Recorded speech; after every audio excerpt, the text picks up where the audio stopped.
Narda. C'est quoi?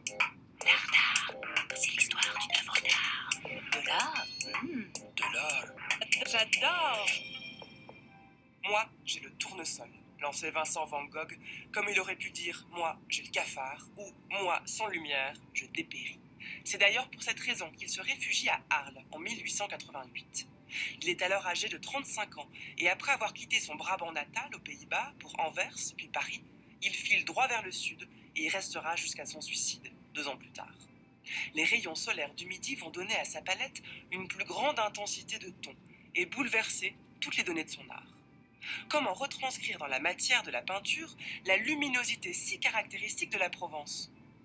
Le peintre, blessé par l'annonce du mariage de son frère Théo, qu'il vit comme un abandon, cherche un nouvel espace pour relever ce défi et rêve d'un atelier pour y poser ses pinceaux, dans l'espoir que ses amis, et notamment le peintre Paul Gauguin, l'y rejoignent.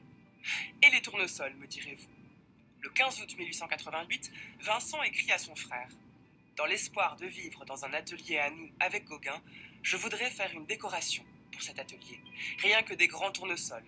Le tout sera une symphonie en bleu et en jaune. J'y travaille tous les matins à partir du lever du soleil, car les fleurs se fanent vite, et il s'agit de faire l'ensemble d'un trait. Le résultat? Une série de 7 tableaux qui représentent chacun des tournesols à chaque étape de leur vie, de la pleine floraison jusqu'au flétrissement. Ici, on compte 15 fleurs aux pétales plus ou moins ébouriffés, et les nuances de jaune utilisées sont si riches que le peintre dut se procurer de nouveaux colorants. C'est la haute note jaune, typique de la période arlésienne, qui ici mobilise et embrasse tout le champ du tableau.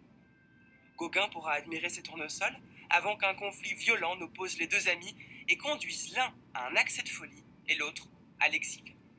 Restent ces bouquets mélancoliques et lumineux qui nous rappellent que la plus belle des lumières jaillit parfois d'un cœur tourmenté.